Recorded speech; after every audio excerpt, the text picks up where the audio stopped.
अरे सुनो, तुम आज से ही जंगल में पेड़ से लकड़ियों को कटवाने का काम शुरू कर दो, क्योंकि जल्द ही सर्दियां आने वाली है, तो बाजार में लकड़ियों की मांगे बढ़ने वाली हैं। ठीक है सेठ, मैं आज से ही आदमियों से बोलकर लकड़ियों को कटवाने का काम करवाना शुरू कर देता हूँ। ऐसा बोलकर मुंशी सेठ हीरालाल के घर से बाहर आ जाता है और कारीगरों से बोलता है। हीरालाल ने कहा है कि आज से ही जंगल से लकड़ियां काटने का काम शुरू करना है, तो तुम सब आज से ही लकड़ियां काटने का काम शुरू कर दो। मुंशी यह सब बोल ही रहा होता है कि तभी उनमें पीछे खड़े राम और श्याम आपस में बोलते हैं। अबे यार, मेरा आज काम करने का मन नहीं है। मैं तो सोच रहा था कि सेठ जी कल से काम करने को बोलते तो सही रहता। हाँ यार, तू सही कह रहा है। आज मेरा भी काम करने का मन नहीं है। चल दोनों मिलकर कुछ बहाना लगाते हैं मुंशी से, फिर कल से काम करने को बोलेंगे। उन दोनों को बात करते हुए मुंशी देख लेता है। अरे राम और श्याम, क्या हुआ? तुम दोनों को कुछ कहना है क्या? मुंशी जी, हम सोच रहे थे कि अगर हम कल से काम करना शुरू कर दे तो। लेकिन सेठ हीरालाल ने आज से काम करने को बोला है, इसलिए हमें आज से काम करना पड़ेगा। अरे मुंशी जी, कोई नहीं, मैं आज रात से ही पेड़ काटने का काम शुरू कर दूंगा, और जब इन लोगों का मन होगा तब ये लोग पेड़ काटने आ जाएंगे। भोला की बात से राम और श्याम भोला से चिढ़ने लगते हैं। ठीक है भोला, तुम आज रात से जंगल में लकड़ी काटने का काम शुरू कर देना।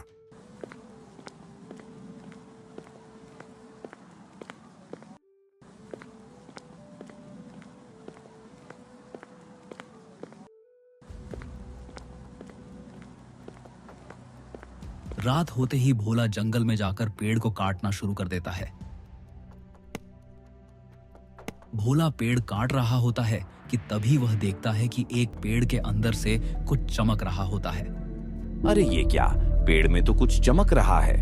अभी एक दो बार इस पर मार कर देखता हूँ कि आखिर ये चमक क्या रहा है।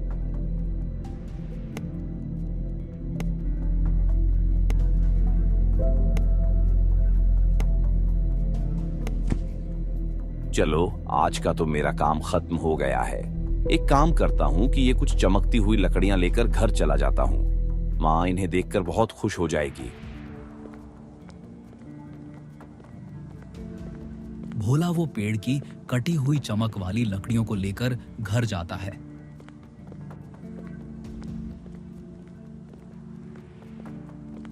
अरे माँ, माँ कहाँ हो? अरे माँ, देखो मैं क्या लाया हूँ। अरे माँ, देखो मैं क्या लाया हूँ। अरे ये लकड़ियाँ इतना चमचमा क्यों रहे हैं? ऐसा लगता है जैसे इसके अंदर से सोना निकल रहा हो। अरे एक काम कर बेटा, ये सारी लकड़ियाँ मुझे दे। मैं अभी इन्हें अंदर जाकर धोकर देखती हूँ कि आखिर इसके अंदर चमचमा क्या रहा है।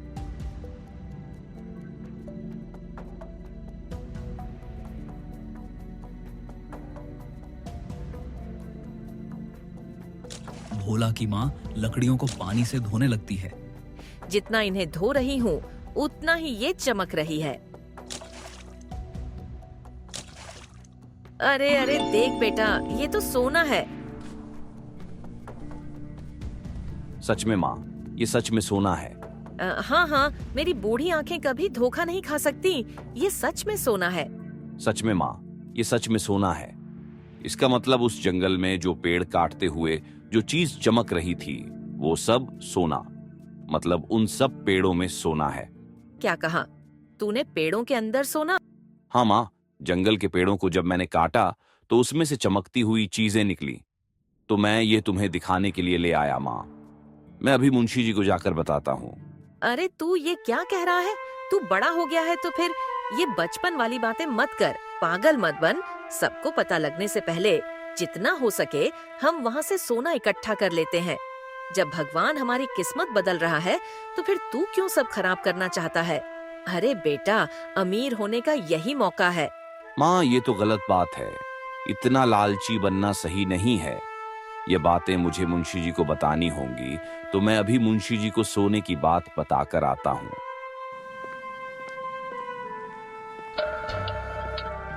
मैं ऐसा नहीं होने दूंगी। अब मुझे ही कुछ करना होगा। भोला की बात सुनकर कमला गुस्सा हो जाती है।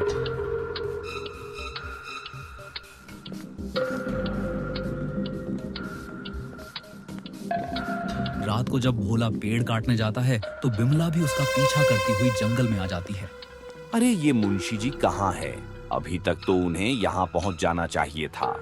चलो कोई नहीं, इतने में पेड़ काटना शुरू कर देता हूँ। मैं यही तो चाहती हूँ कि तू पेड़ काटे और मैं ये सब सोना अपने इस थैले में भर लूंगी। मुंशी के आने से पहले मैं ये सारा सोना अपने इस थैले में भर लूंगी। हाँ, तू पेड़ काट और मैं भरूंगी। बेचारा भोला पेड़ काटने लगता है और बिमला उसके पीछे लकड़ियों को थैले में भरने लगती है। अरे माँ, तुम ये क्या कह रही हो और इस थैले में क्या भर रही हो? तू तो कुछ करेगा नहीं, इसलिए अब जो करना है मुझे ही करना होगा, समझा? भोला और बिमला बात कर ही रहे होते हैं कि तभी वहां पर मुंशी अपने एक चेले के साथ आ जाता है। ये क्या कर रहे हो यहाँ तुम दोनों, और ये थैले में क्या भर रहे हो? क्या भरूं? मैं थैले में ये लकड़ियों के टुकड़े ही तो है। नहीं नहीं, तुम क्या मुझे बेवकूफ समझ रही हो?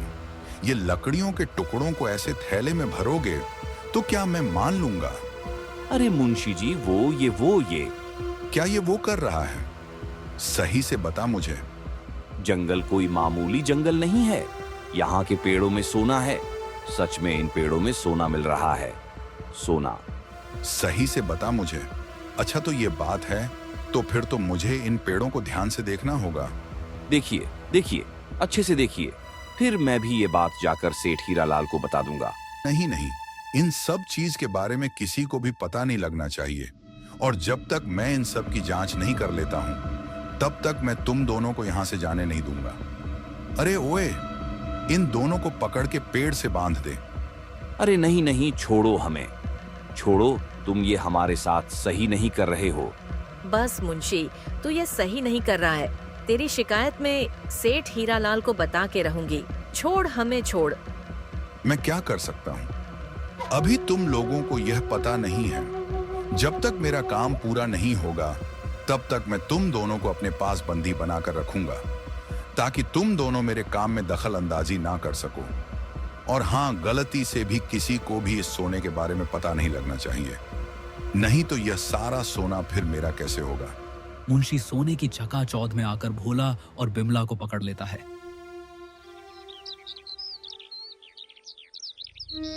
रात भर मुंशी का चेला जंगल के पेड़ों को काटता रहता है। चल चल जल्दी हाथ चला, मुझे बहुत सारा सोना चाहिए। चल चल जल्दी हाथ चला। सोना मालिक, अब हम भी बहुत अमीर हो जाएंगे। अब हमारे पास भी बहुत जल्दी सोना होगा। सोना। अबे बेवकूफ, हमारे पास नहीं, सिर्फ मेरे पास, और इस सारे सोने का आखा मालिक सिर्फ मैं ही होऊंगा।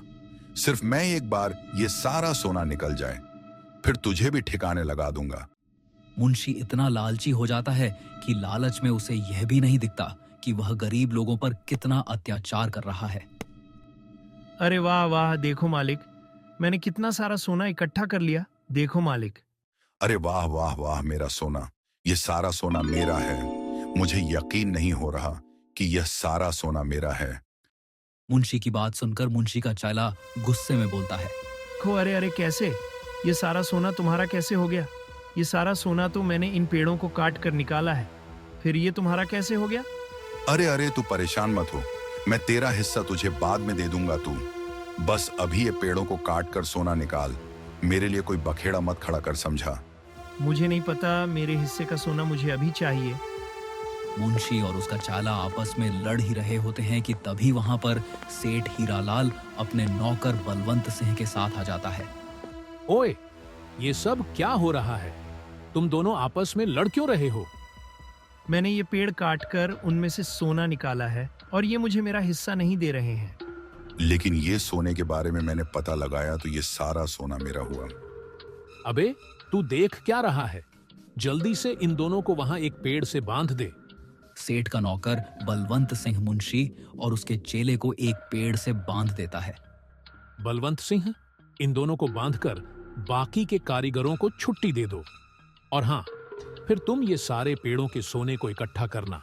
और हाँ, चिंता मत करना, मैं तुमको तुम्हारा अच्छा सा हिस्सा दे दूंगा।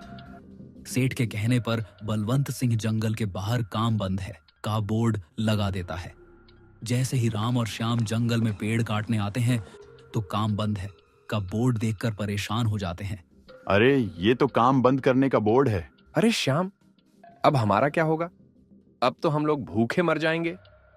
उन दोनों को परेशान देख सेठ उन दोनों के पास आता है।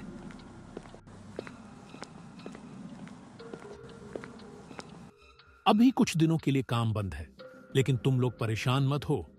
तुम लोगों के रोज की दिहाड़ी तुम लोगों के घर पहुंच जाएगी। ठीक है, तुम लोग अब घर जाओ और चिंता मत करो। ऐसा कहकर सेठ हीरालाल जंगल में चला जाता है।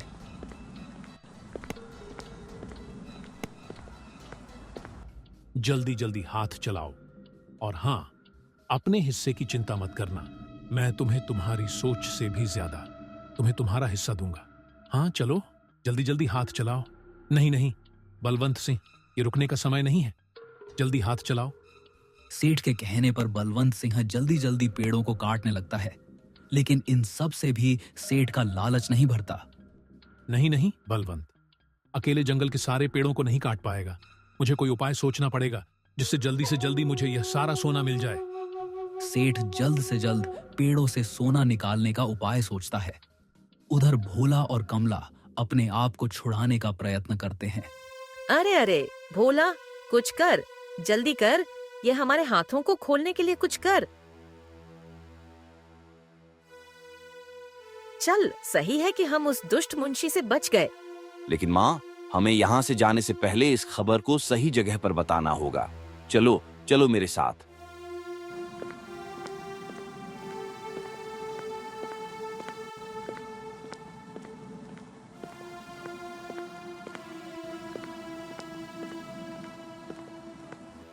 अरे अरे, आज ये दोनों यहाँ आए हैं, लेकिन ये दोनों काम क्यों नहीं कर रहे और यहाँ खड़े होकर बातें कर रहे हैं? ओ भाई लोग, आप यहाँ ऐसे क्यों खड़े हो? कोई काम धंधा नहीं करना है क्या? अरे हमको सेठ मोहनलाल ने छुट्टी दी है और उन्होंने कहा है कि अब वो रोज की हमारी दिहाड़ी हमारे घर भिजवा देंगे। हाँ, तो इसलिए अब हमें कोई चिंता नहीं है। अच्छा, तो लगता है सेठ को भी सोने की खबर लग गई है, इसीलिए यह सब मिलकर अंदर ही अंदर सारा सोना समेट रहे हैं। क्या सोना कहाँ है? सोना बताओ हमें भी। हाँ हाँ, हमें बताओ कि सोना कहाँ है, नहीं तो हम तुम दोनों माँ बेटे को यहाँ से जाने नहीं देंगे। बताओ हमें। अरे सोना तो सारा जंगल के अंदर है। जंगल के पेड़ों को काटोगे तो उसमें से सोना ही सोना निकलेगा। अच्छा, सोना अंदर है तो मैं अभी अंदर जाता हूँ। हाँ हाँ, मैं भी जाऊंगा, मैं भी जाऊंगा। अरे अरे, कहाँ जा रहे हो? रुको, वो सारा सोना सरकार का है, हमारा नहीं। उस सोने के बारे में हमें सरकार को बताना चाहिए। रुको, सुनो मेरी बात। अरे वो लोग नहीं रुकेंगे और मुझे लगता है कि हमें भी अंदर जाकर जितना हो सके उतना सोना बटोर लेना चाहिए। क्या कहता है? हाँ हाँ माँ, चलो, लेकिन सोना लेने के लिए नहीं, बल्कि उनको बचाने के लिए। लालच का फल बहुत बुरा होता है, हमें उन लोगों को बचाना होगा।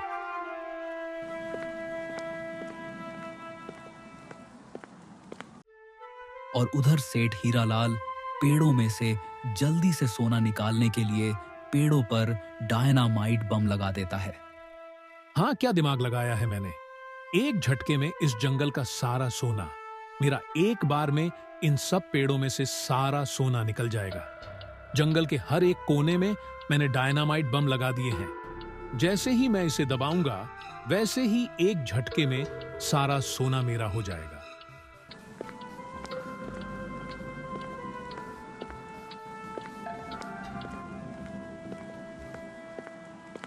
ये सारा सोना हम गरीब लोगों का है, ये सारा सोना हमें दे दो। हाँ, अगर ये सोना हमें नहीं दिया तो हम तुमसे ये सारा सोना छीन लेंगे। अरे अरे, ये सब यहाँ कैसे आ गए? अरे बलवंत कहाँ चला गया? अब क्या करूं? एक काम करता हूं, ये ब्लास्ट कर देता हूं, जिससे इन सभी का भी काम तमाम हो जाएगा और यहाँ का सारा सोना मुझे मिल जाएगा। सेठ हीरालाल के डायनामाइट बम फोड़ते ही जंगल के सारे बड़े बड़े पेड़ नीचे गिरने लग जाते हैं और वहां खड़े सभी लोग उन पेड़ों के नीचे दबकर मर जाते हैं। अरे अरे, ये क्या हो गया? ये इस जंगल का क्या सत्यानाश हो गया? ये इस जंगल के पेड़ भी जमीन में समा गए और वो लोग भी उन पेड़ों में दब कर मर गए। देखो माँ, देखो कैसे सोने के लालच की वजह से इन सब लोगों ने अपनी जान गंवा दी। वो कहावत सुनी है ना बेटा, ना रहेगा बांस और ना बजेगी बांसुरी।